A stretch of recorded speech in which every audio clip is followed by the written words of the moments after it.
नाही आदि अंती अवसान अविनाश करी आपल्या ऐसे लावी मना पिसे गोविंदाची येरती माईके दुःखाची जनिती नाही आदि अंती अवसान तुका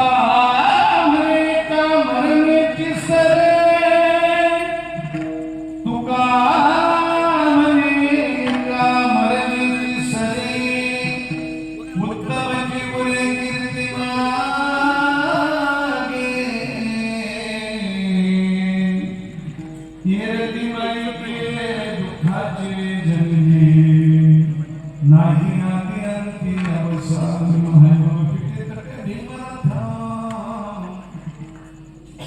वरम पुंडलिकाय नाथमंद्रहि समागत तिष्ठतमानंदकर्णं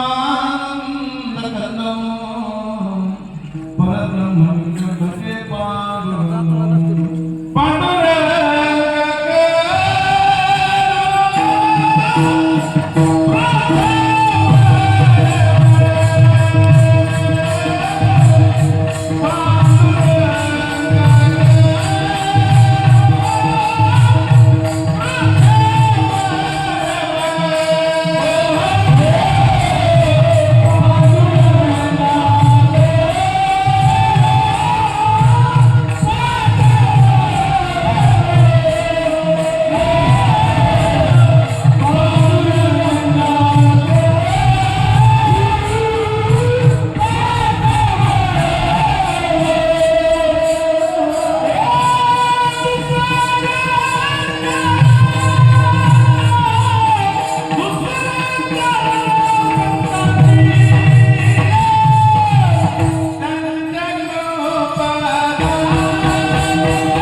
लावले ना कुठे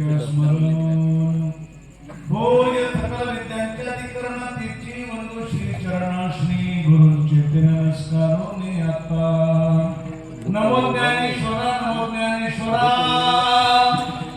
निवृत्ती उदारा सफल देवा मुक्ताबाई नमो त्रिभुवन पावनी आद्यत्र जन्मी देवांची मस्तक हे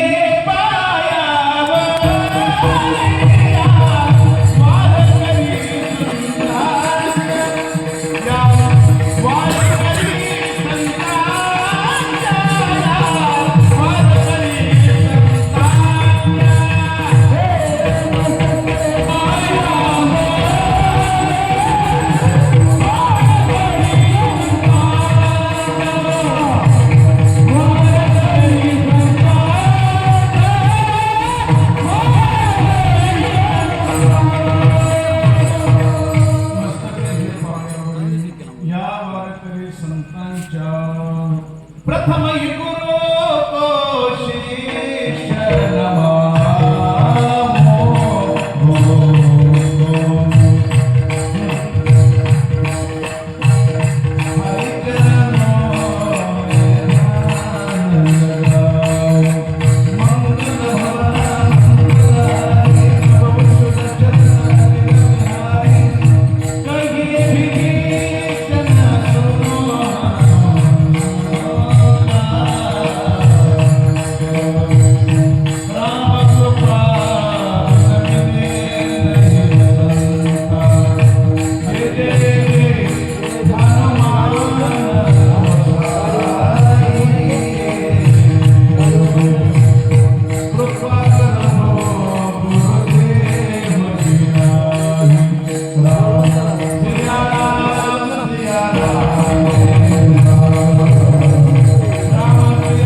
पंढरीशी पांडुरंग परमात्म्याच्या चरणात सेवा समर्पित करीत असताना तुम्हा सर्वांच्या समोर जो अभंग म्हणून दाखवला विश्वघोषित हिंदुस्थानातला महाराष्ट्राचा वैभव ज्यांनी नाचक्या तुचक्या मनुष्य शरीराचा मुळा मृत्यूलोकातून वैकुंठातून झळकून असे महान साधे वैराग्याचे मूर्तिमंत पुतळे विश्ववंदनीय जगतवंदनीय जगद्गुरु तुकाराम महाराज त्या तुकाराम महाराजांचा चार चरणांचा उपदेशपर प्रकारचा सुंदर असा बहुतेकांच्या परिचयाचा अभंग आहे. विठ्ठल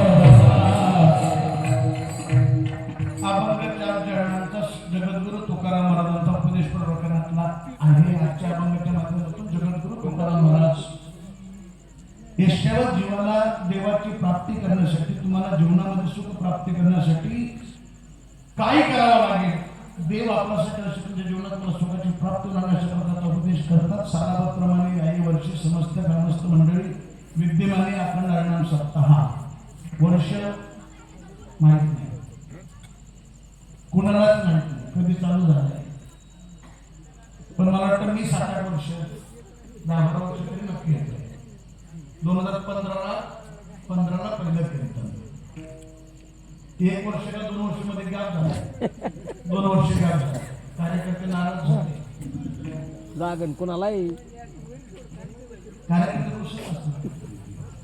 मी रुसलो नाही तुमचं निमंत्रण आलं सुशील महाराज की मी निमंत्रण स्वीकारतो.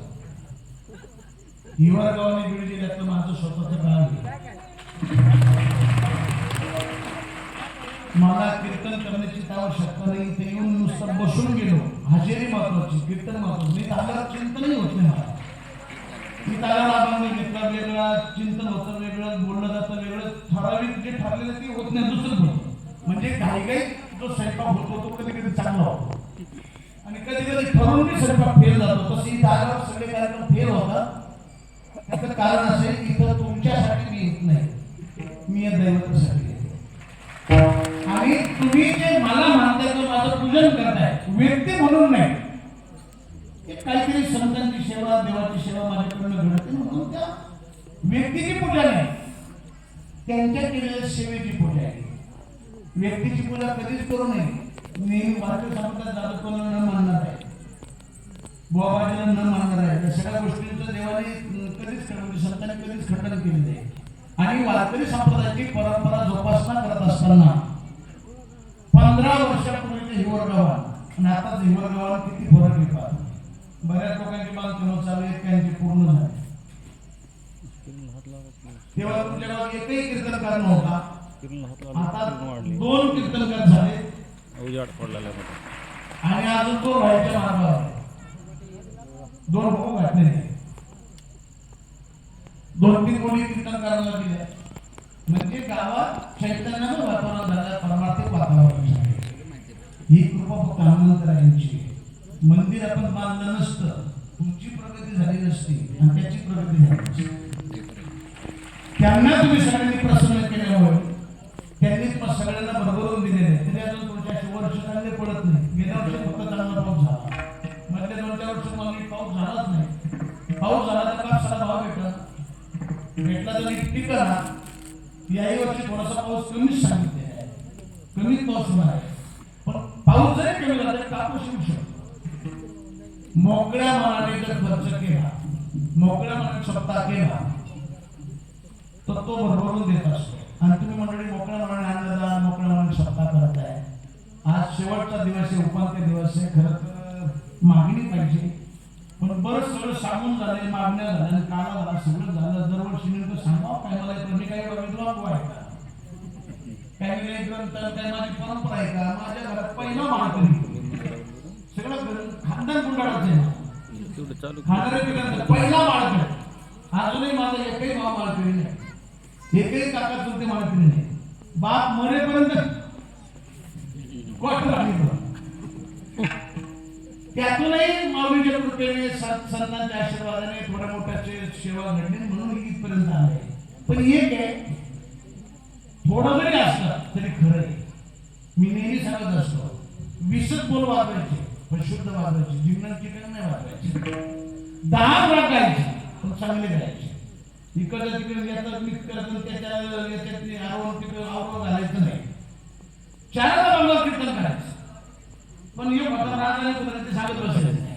काय असेल ते सत्य बरेच एक विषय 2दा 3दा ऐकायला भेटेल, पण शुद्ध सांगण्याचा प्रयत्न करायचा.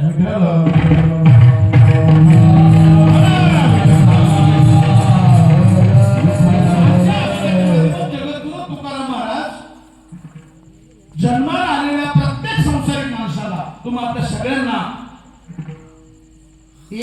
दोन गोष्टी प्रदान करण्यात येईल. ज्या 2 गोष्टी जगद्गुरु तुकारामाला तुम्हाला देतात, त्या जगाच्या कोणत्याही बाजारात तुम्ही कितीही पैसे घेऊन गेले तरी नाही मिळणार. महाराज कदाचित तुम्हाला पैशाची किंमत नसते, चांगली माहिती आहे. पैशाला सध्या इतकं व्हॅल्यू आहे. देव आणि संत सोडले तिसरी किंमत पैशाला दिसते. पैशावाल्याला जेवढं मान भेटत, धनवंताला सर्व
पैसा नसणं ए पैसा इकडे उचल का गरीबाचं ते कोणी फायदा करतो. मोठा पैसा असला हा परशु या या, जास्त पैसा असला परशुराम या ना या बसा.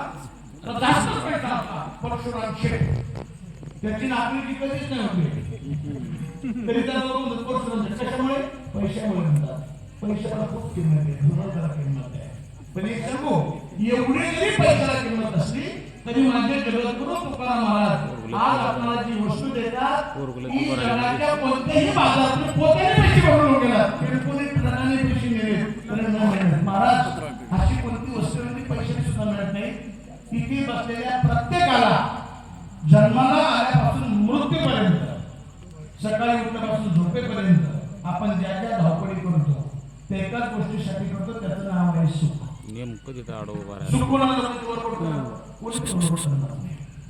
म्हणजे लागी दुःख भावे ऐसे कोणी भावे न दिवे, नवंशीचा दुःख पावे येणे भाव स्वतंत्र. दुःख कुणाला नुकुंती माता जर सोडली, दुःख मागणारी व्यक्ती जन्माला सगळ्यांना सुखाची अपेक्षा आहे. प्रयत्न चालले प्रयत्न करतात. कोणी प्रपंचात सुख पाहते, कोणी परमात्मात सुख पाहते, कोणी नोकरीत पाहते, कोणी लग्नात पाहते. लोकांना वाटायला लागलं सुविधा नाहीत म्हणून सुविधा झाल्या, सुविधांचा उपद्रव झाला. प्रयत्न चालले सुखासाठी. सुख शोधतोय ते सुख आपल्याला अजून मिळत नाही. दुर्मिळ असणारं सुख सर्व सुखाची आशा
जे सुख अजून आपल्याला प्राप्त झालं नाही त्या सुखाचा विनामूल्य ऍड्रेस माझे जगद्गुरु तुकाराम महाराजच्या भागाच्या माध्यमातून देतात.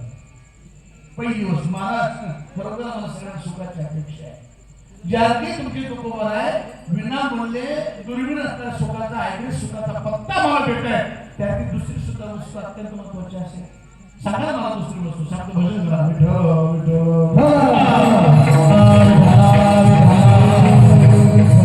जसं सुख महत्वाचं आहे तशी एक गोष्ट महत्वाची.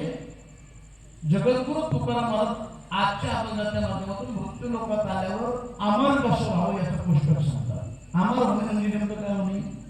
अमर कोण होतं? कोणाला म्हणतो अमर? जो मरत नाही त्याला म्हणतो अमर. कशाला होतो माणूस? मृत्यू लोकांमध्ये शक्यतो अमृत आहे.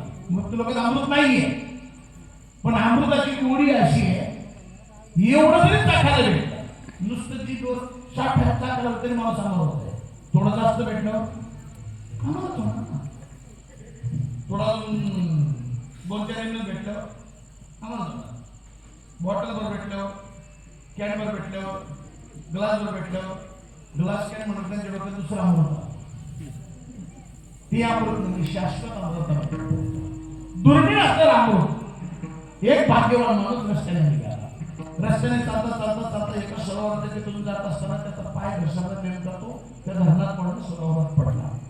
ज्या सरोवरात तो पडला ते सरोवर पाण्याचं नाही अमृताचं नसतंय. मृत्यू लोकातून कल्पना करा अमृताचं सरोवरात तो पडला. धरणात पडला, बुडायला लागला. जे आपल्याला चाखायला सुद्धा भेटत नाही वैकुंठात सुद्धा काही लोकांच्या नशिबी नाही ते दुर्मिळ असणार अमृत. तो अख्खा अमृतात पडला. भाग्यवान काय बघ हा भाग्यवान. त्याची ते भाग्य कोण जे आपल्याला पाहायला भेटत नाही चाखायला भेटत नाही तो अख्खा त्या अमृतात पडला. भाग्यवान काय बघी भाग्यवान. पण त्या गड्याला एक नियम माहिती होता. जर माणूस पाण्यात पडला जर बुडायला लागला त्याला जर पोहता येत नसेल तर नाकात तोंडात पाणी गेलं माणूस काय होतो? मरतो. हे त्याला माहित असल्यामुळे त्याने नाकातून घट्ट करून धरलं बुंद सुद्धा हात जाऊ दिला नाही. आता सगळं भाग्यवान काय बघी त्याला हसून जाणारी आपली तीच कंडिशन आहे. मृत्यू लोकात आल्यानंतर मनुष्य जन्म मिळाल्यानंतर पाहिजे ते आपल्याला प्राप्त करतात. देव होता येतं, संत होता येतं, शिवाजी महाराज होता आवाज येतो, शिवाजी महाराज होता येतं, बाळासाहेब ठाकरे होता येतं, शरद पवार होता, नरेंद्र मोदी होता येतं, जरांगी होता येते, अमित शहा होता येते, वाल्मिकी कराड होता येते, अशोक खराडी होता येते, हनुमान प्रसाद होता येते. ठरवलंच देव सुद्धा होता. देव पाहावयाशी गेलो देवच ठेवणे ठेवलो. पण आपल्याला या सगळ्या गोष्टीचा विसर पडला. कहां से आया बाबा कहां जावेगा कहां रहने का अपना ठिकाणा. सच्चा बोले नाही जंगल के नाही ना याचा विसर पडला. आणि म्हणून अनादी काळापासून या झोपलेल्या समाजाला जागे करण्याचं काम सरकारने चालवलं. जगाच्या पाठीवर विनामूल्य मार्गदर्शन करणारी निस्वार्थपणाने एकच जात जगाच्यावरती म्हणजे संत आहे. नाही तर आपण सगळी एकमेकांवर प्रेम करून घ्या स्वार्थपोटी प्रेम करतो. तुमचं माझं प्रेम स्वार्थी मला. तुम्ही जर किती मला बाबा म्हणत असला, तुमच्या हॉटेलला व्यवस्था करत असला, जेवणाची व्यवस्था करत असला, दक्षिण देत असला, पाया पडत असला, उद्या मी पडून राहिलो घरात भेटायला तुम्ही येणार नाही. बापाचं मुलाचं प्रेम सुद्धा स्वार्थीच आहे. गुरु शिष्याचं प्रेम स्वार्थीच आहे. नवरा बायकोचं प्रेम स्वार्थीच आहे. तुमचं माझं प्रेम स्वार्थी आहे. तुम्ही चांगलं गायलं तर बाप्पा माझा मित्र, सुभाष महाराज माझे मित्र, डोईपुणे महाराज माझे मित्र. हे जरा वाकडे तिकडे गायले ती मूर्ख आहे त्याला काय अर्थ?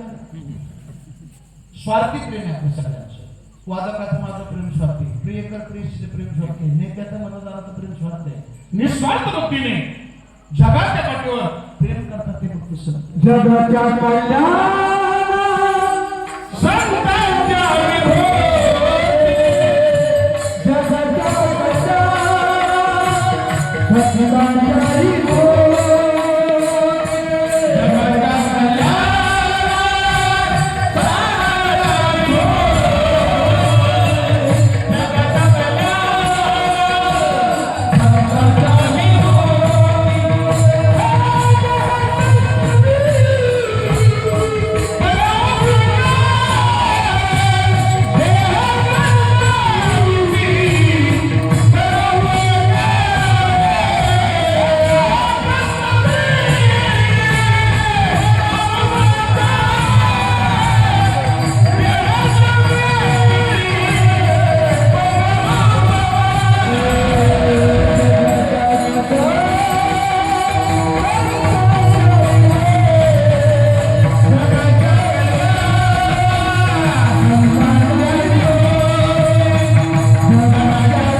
आले गरजा वैकुंठी शोधून आले संत हिताहित जगाचे आणि वैकुंठवाशी आलो याचे कारणाशी बोलले गेलोशी साथ खूप प्रमाणात येतात नुसतं समाजाला जागे नाही करत ते देवाला जागे करतात पहिले समाजाला उठा जागे व्हा रे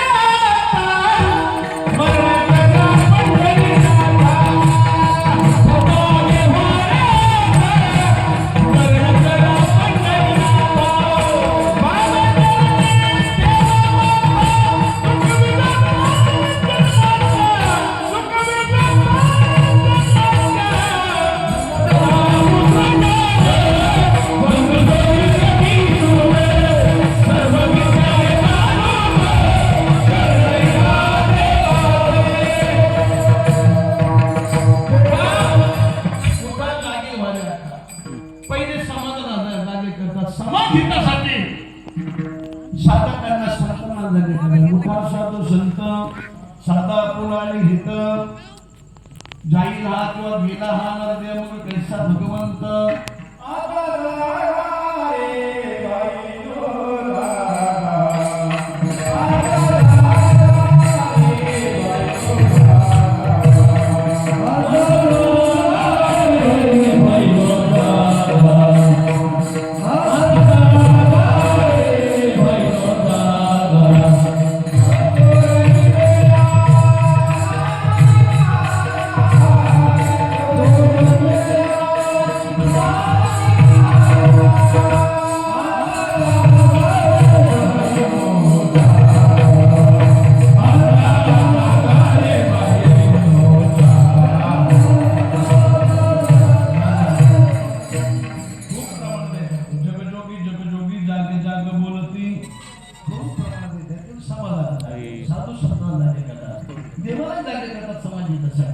उठा पांडुरंगाचा दर्शन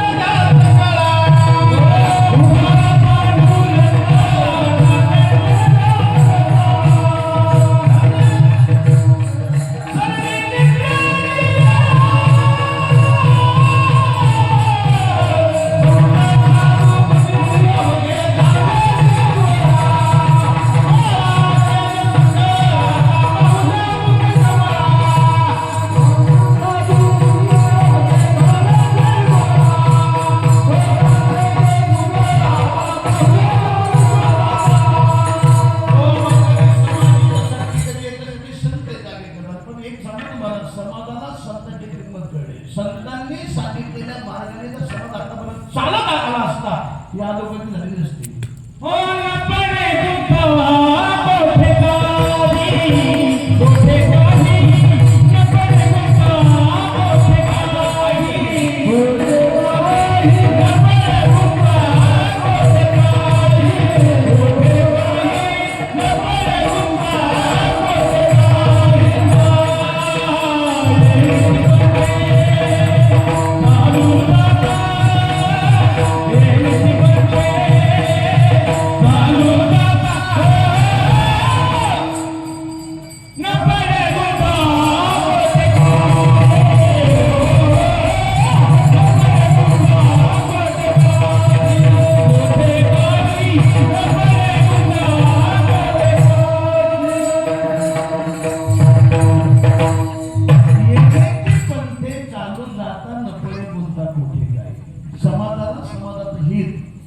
निरपेक्ष भावनेने स्वार्थ कुठलाच नाही लेकुराचे हित वाहे माऊलीचे चित्त ऐशी कळवळ्याची जाती करीला लाभ नसताना प्रीत करणारी जात फक्त संतांची जाते पण कुणाला कळले संत आतापर्यंत संतांनी दाखवलेल्या मार्गाने आपण जर गेलो असतो अहो संत सोडून द्या घरात आई बापांना म्हणणारे समाजातले लोक आहेत काही संतांचे विचार अंमलात आणणं बाजूला आहे संतांवर टीका करणारी जात निर्माण झाली बाकीचे धर्माचे सोडून द्या आपल्या धर्मात अलीकडे आपल्या धर्माची कुत्री जास्त मुक्त आहे सध्या बाहेरची गावं त्यांना माहिती मारून टाकते आपल्याला आपले बघतात तो कारण मारतात फुल झाला ज्ञानेश्वर बाबूंची संजीवन समाधीच झाली नाही प्रभू रामचंद्र माव शाही याचा बाजूला पाहिला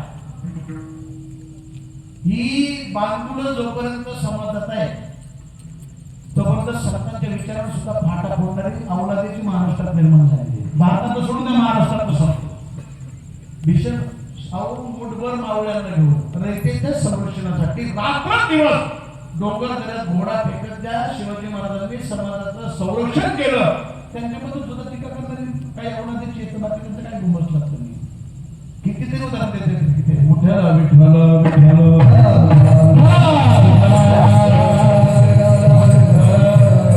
आणि म्हणून रात्रंदिवस आपण प्रयत्न करून सुद्धा आपल्याला यश नाही. यश येतं म्हणजे काय माहिती, परिस्थिती कशी आहे, बिघडलेली गळी आहे. पूर्वी सुशील महाराज शेती फारशी पिकत नव्हती, एवढी शेती पिकत नव्हती, एवढा विकास नव्हता, एवढे सुशिक्षित लोक नव्हती, पण पडल्या पडल्या झोपी जायची माणसं. अर्ध कुटुंब शिरायची पण पडल्या पडल्या झोपी जायची. आता एवढा विकास, एवढं शिक्षण, एवढा पैसा, एवढ्या डिग्र्या, एवढी प्रतिष्ठा, 2-2 गोळ्या करून सुद्धा झोपी म्हणजे एकच कारण आहे, नीतिमत्ता जागेवर नाही. एक नुसता स्वार्थ बनलाय. वरतोवर कीर्तनकार असो, नाही बिझनेसमॅन असो, नाही पुढारी असो, संसारामध्ये ते शेजारच्या तुम्हीच घेतो, या भेटलं पाहिजे, दुसऱ्याचं मनात भेटलं पाहिजे, त्याला गेलं नाही पाहिजे.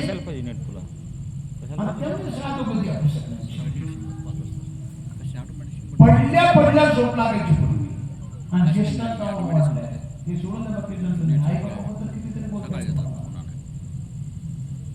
आई बाबाच्या याच्यात तर किती अर्ध कीर्तन कुणाला कळले, कुणाला कळावा. ज्या संत सोडून द्या, पण आई बाबांच्या जन्माला घातलं तर संत कळले नसते आपल्याला. सगळे कीर्तनकार आई बाबा बोलतात, मी बारक्यात जास्त वेळ कीर्तन करणार नाही, अर्धा 2 तासच करणार कीर्तन करणार आहे. कीर्तन बंद केलेली युवगावांचं करणार नाही.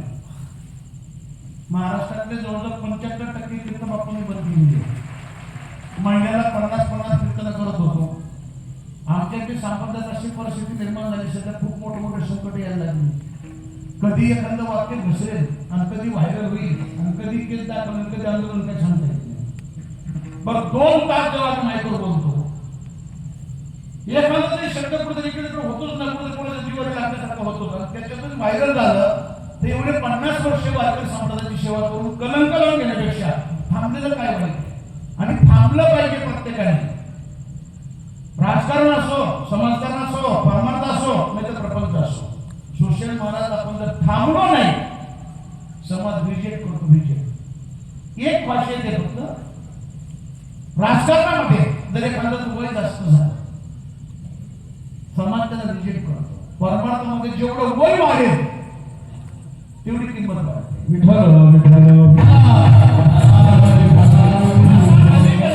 या सोशल मीडियाच्या माध्यमातून आता जी आमची ही महाराज मंडळी, जी नूतन महाराज मंडळी आहे, ही सगळी चांगला अभ्यास करायला लागली, चांगला अभ्यास करून चांगले चिंतन समाजापुढे मांडायला लागले. पण जोपर्यंत आम्ही स्टेज सोडत नाही तोपर्यंत त्यांना स्टेज उपलब्ध होत नाही. जर तो कामदार सारखा राहिला, मागच्याला कोण संधी देणार? त्याने कुठेतरी संधी दिली पाहिजे, कुठेतरी कुठं दिली पाहिजे. म्हणून थांबायचे. प्रपंचामध्ये पहा तुम्ही, आपल्याला जोपर्यंत आठवण राहते तोपर्यंत चांगल्या जवळ ठेवायच्या. दशरथ राजाला फक्त एकच केस देऊन टाकायचं, जनकाची तीच कंडिशन. थांबलं पाहिजे कुठेतरी. माझं वय आता 51 सुरू झालं, मी 50लाच थांबलोय. अर्ध जगून झालं नसतं. सगळ्यांनी वयाच्या 30-35 वर्षापर्यंत मस्त पैसे कमवायचे. 17-18 वर्षाला खेळण्यात जातात, 17-18 वर्ष, 20 वर्ष, 21 वर्षात लग्न होते. आणि 21 वर्षाची पुढे जाऊ नका, 21च्या लग्न करून घ्या. पोरींची पण लग्न 18 झाला की लगेच लग्न करा. 21 आणि 25ची वाट पाहू नका, पोरी पळून चालल्या. आळंदीमध्ये तुमच्या माहितीसाठी सांगतो, 450 मंगल झालेले, 4 मिनिटाला एक लग्न झालं. 4 मिनिटाला त्यातले 80% लग्न हे पळून आलेले असतात. पळून आलेले लग्न.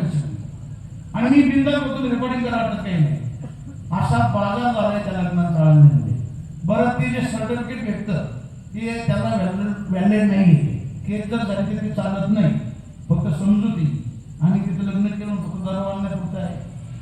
पण एक नक्की सांगेल तुम्हाला, ज्या आई बापाने तळाच्या फोडासारखा आपल्याला सांभाळले, त्या आई बापाला जर धोका देऊन तुम्ही आयुष्यात म्हणजे म्हणजे सुखी होण्यासाठी जर तुम्ही एकमेकांच्या जवळ जात असाल, सुखाच्या अपेक्षाने आमंत्रणाच्या समोर बसून बोलतोय, तुमच्या आयुष्यात दुःखाच्या व्यतिरिक्त काहीच भेटणार नाही तुम्हाला.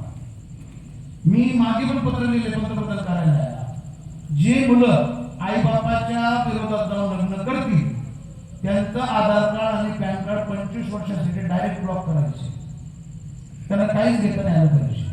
आता नवीन कायदा निघणार आहे आणि अंमलात पण आणणार आहे, त्याला तिथपर्यंत झाले, बोलणं पण झालेलं आहे.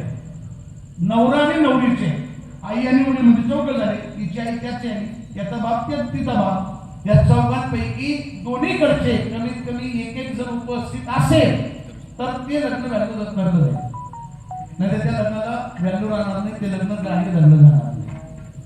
तुम्हाला ऐकायला हे कीर्तनाचा वेगळा विषय आहे, पण मी ठरवले अलीकडे अभंगार नाही घेत जाता आलं तरी चालेल, पण या सगळ्या गोष्टी समाजातून आणल्या पाहिजे. परिस्थिती अवघड आहे. 1.5 लाख कोणी महाराष्ट्रातून सध्या काय 1.5 लाख. आपण डोळे झाकपणा करत नाही, माहीत मला मेरी बीबी होती. सध्याची परिस्थिती अवघड आहे. मी आता जेवता जेवता बोललो पण तिथं विनायक बाप्पा आले होते मुळे, त्यांच्याकडे एक होतं म्हणजे महाराज, त्यांना म्हटलं एक घर जळगाव आहे, एक आम नाही. ते म्हणजे आता मुंबईला गेलो, त्याला तुम्हाला फोन म्हणलं मुंबईला काय घर आहे आपलं, ते म्हणजे घर नेमकं काय म्हणलं, काही फक्त घर घेतलंय तिथं, दुसरं काही नाही तिथं. त्या कार्यक्रमात तसं काही म्हणलं भेटलीच त्यांची तर करू शकतो. मी प्रयत्न पण केले होते, एकदा काय झालं मला, मी असं कीर्तन करून कुठे काळाच्या कीर्तन करून आलो आणि टीव्हीला पोराने पिक्चर लावून जातो तो होणार आहे. ते पिक्चर ते आपण बसत पाहता ते पिक्चरची स्टोरी माझ्या लक्षात यायला लागली आणि त्याची हिरोईन आवडली मला. आवडू शकते ना, व्यक्तिमत्व आहे ना, काय स्वतंत्र आहे ना, व्यक्ती स्वातंत्र्य आवडली मला. आवडलं मी तिथे गुगलला सगळं सर्च केलं, त्याचा बायोडाटा सगळा काढला, तिला ईमेल पाठवला. असं नका बरोबर, ईमेल पाठवला पण तिने रिप्लाय दिला नाही मला. मी नंतर विचार केला की आठवड्यातून एकदा आंघोळ करते शुक्रवारी,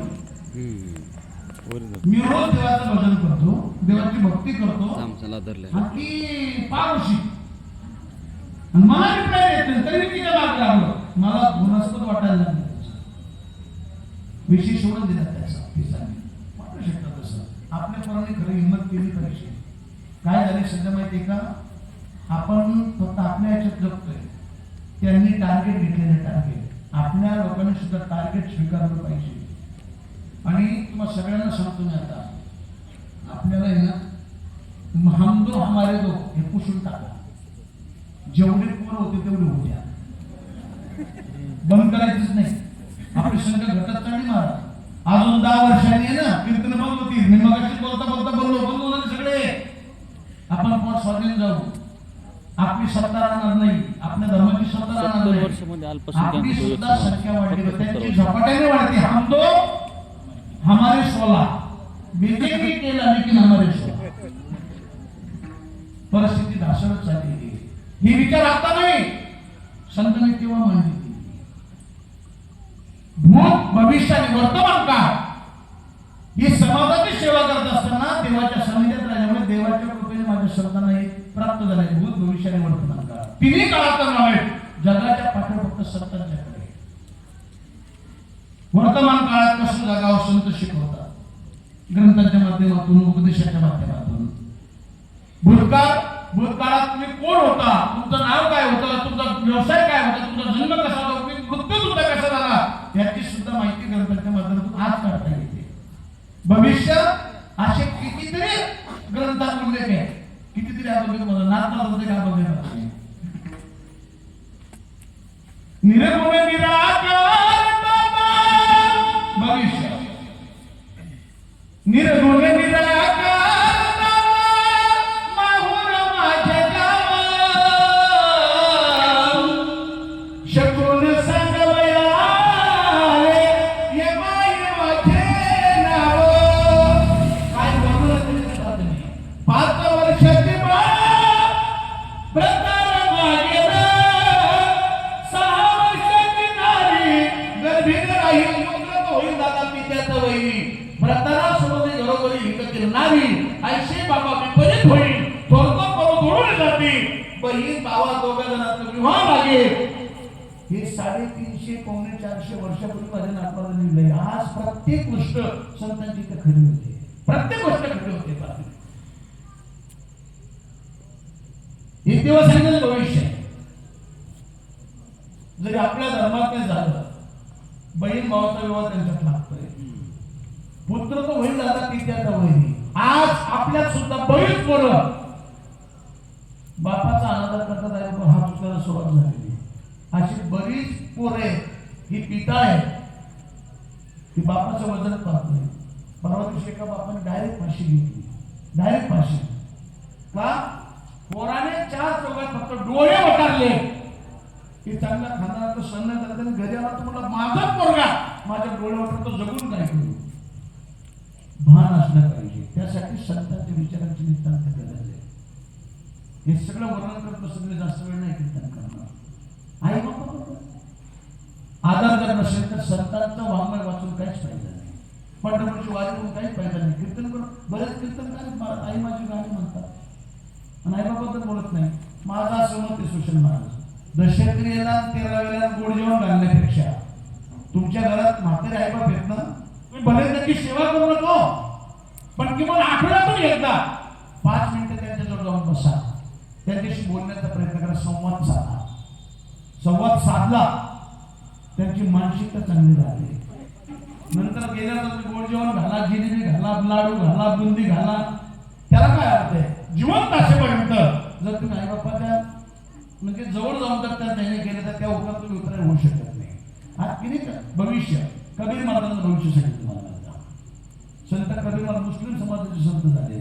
कबीर महाराजांनी अवघ्या 4 चरणात संपूर्ण जगाचं भविष्य वर्णन केलेलं आहे. काय सांगतो कबीर महाराज ऐकायचं तुम्हाला? आई रे बेमार दुनिया आई रे, आई रे बेमार दुनिया आई रे, आई रे बेमार दुनिया आई रे, आई रे बेमार दुनिया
दुनिया आई रे बेईमान, साधु संत को कोई नहीं माने, माता पिता को कोई नहीं माने. दशक्रियेला 62 होतं मस्त माता पिता सारखं दैवत आहे. स्वामी तिने जगाचा आई विना भिकारी. मंडळी आपण आपल्या अंगाची कातडी काढावी, माता पिताच्या पायाला पादत्राणे बनवावे, तरी देखील आपण त्याच्या उपरात उतरा होऊ शकणार असं भाषण बघतो. घरी जाऊन जर पाहिलं आई बाप कांद्याच्या बराठी हा बंगल्यात राहतो, कशाने सुख भेटलं आपल्याला? काय अधिकार सुख मागण्याचा? असे किती उदाहरण देता येईल तुम्हाला. दैवत नाही पुन्हा ज्यांचे आई बाप गेलेले आहेत ना त्यांना विचारते काय दुःख आहे. कळत नाही. कशी असू द्या हो. घरात आई बाप दिसलं का वैभव आहे. माझे लवकरच गेले. बाप बेवडा होता, पण मात्र असं होतं दरवाजात बसलं तरी वजन पडायचं. मात्र घाबरायचं मला. कीर्तनकार कसे पैसे मागून द्यायला, शून्याला गोड बोलायचं आणि ती मात्र सोडून पैसे द्यायची म्हातारा द्यायला. मला माहित होतं म्हातारा पित आहे, माझी बायको पैसे देते, पैसे माझेचे. मी काना डोळा करत होतो का त्याने जन्मालाच घातलं नसतं तर मला मी मारत झालो नसतं ना. जन्माला सुद्धा मला जायचं काय कारण आहे. ठीक आहे, ते पिता येत ना, त्यांचा बाप त्यांना लागेल, त्यांचे भोगते भोगतील. मी माझं कर्तव्य करतोय. कर्तव्य काय महाराज आमचं मात्र ते करत आळा. तू काय आकाशातून पडलाय का? मला काय करावं लागलं कसं आकाशातून पडलाय, कुणाला कळलंय, कुणाला खूप वर्णन मी करता येईल, खूप सगळ्या गोष्टी सांगता येतील. नुसतं आई बाप सांगितलं म्हणून अर्ध कीर्तन त्याच्यातून.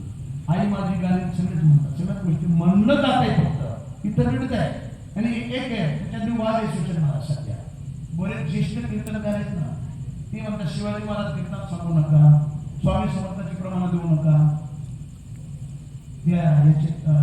रामदास स्वामींचे काय म्हणतात आई माझी म्हणू नका, म्हणलं त्याला मुदत लावू नका. माझं असं मत आहे, ग्रंथाचं नसू द्या, अभंगाचं नसू द्या, पण एखादा मुलगा जर आईबापांच्या सेवेपासून वंचित असेल जर त्याने प्रेरित होऊन तू जर त्या आईबापाच्या सेवेला लागला त्या अभंगापेक्षा कमी लागत नाही. काय बोलू ना त्याच्यात पाहत नाही. आई त्याच्यात आई माझी बरोबर मायेचा सागर दिला जीवना आकार. मायेचा सागर जीवना धाराई माझी. मायेचा सागर आई वडील माझे थोर काय सांगू त्यांचे उपकार.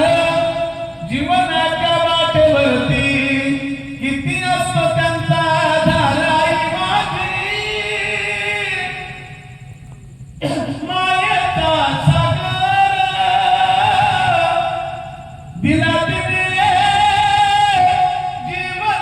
आकार. आता तुम्ही दिवस मी म्हातारे माणसे जाणवा जेव्हा तुम्ही लहान होता, पिठाच्या गिरण्या नव्हत्या, लाईट नव्हती, शेती फारशी पिकत नव्हती, मोजक धान्य निघायचं, जात्याचं दळण असायचं.